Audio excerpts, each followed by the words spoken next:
Festivalis Kino pavasaris. Kovo 15-29 dienomis.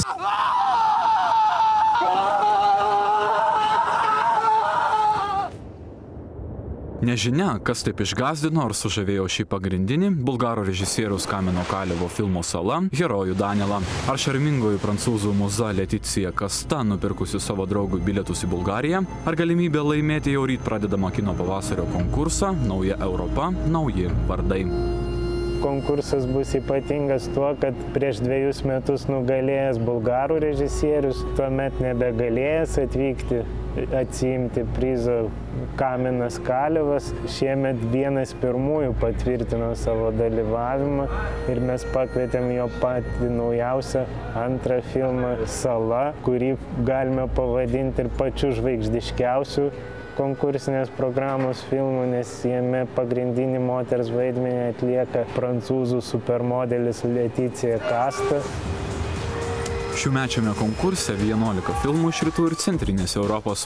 Varžysis čia ir jaunos serbų režisierės Majos Miloš filmos klipas, intriguojantis ir skandalingas. Bet ką čia pasakoti, reikia pamatyti. O štai žmonės, kurie šios filmų žiūrės po kadrą. Konkurso komisija. Egzotiška viešnia iš Kubos, aktorė Mirta Ibara, rusų operatorius režisierius Pavelas Kostomarovas, švedų kino kritikas, žurnalistas rašytojas Janas Lumholdas, kaimynų latvių kino režisierius scenaristas Maris Martinsonas bei Makedonijos aktorė Labina Mitevska. Šiemet mes daugiau negu 2 padidinome piniginį prizą. Jis dabar bus 7 000 eurų. Tai reiškia, kad ir tarptautinė žiūri komisija turės žymiai didesnę atsakomybę. Ir dar neskubėkite išbėgti ir dar truputį palaukite kitų intrigų. Iškart po konkursinės programos atidarimo šeštadienį jūsų lauks didžioji Vingio kino teatro salė. Joje ne tik šis australų trumpametražis filmas Lokys kartu su Romano Polanskio kivirču atidarė šiųmetį kino pavasarį, bet ir beveik 30 kitų trumpametro stebuklų, lietuviškų ir užsienietiškų, Kanų, Lokarno, Sandanso festivalių laureatų. Šiemetinė naujovė yra ta, kad per naktį rodysime ne vien tik lietuvių kūrėjų filmus, bet ir labai didelį ir platų desantą iš užsienio. Manau, kad būtų teisinga ir garbinga paminėti, kad mes surinkome pačius geriausius, įdomiausius, linksmiausius, šokiruojančiausius trumpus filmus iš viso pasaulio. Per naktį planuojame parodyti 30 trumpametražo filmų.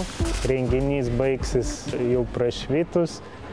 Tuo metu jau tikrai važinės pirmieji troleibusai, taip kad nereikės papildomai investuoti už taksi paslaugas ir galėsite ramiai ir saugiai grįžti namo ir sapnuoti pamatytų istorijų įspūdžius, nes tikrai kiekvienas filmas bus savotiškai skirtingas.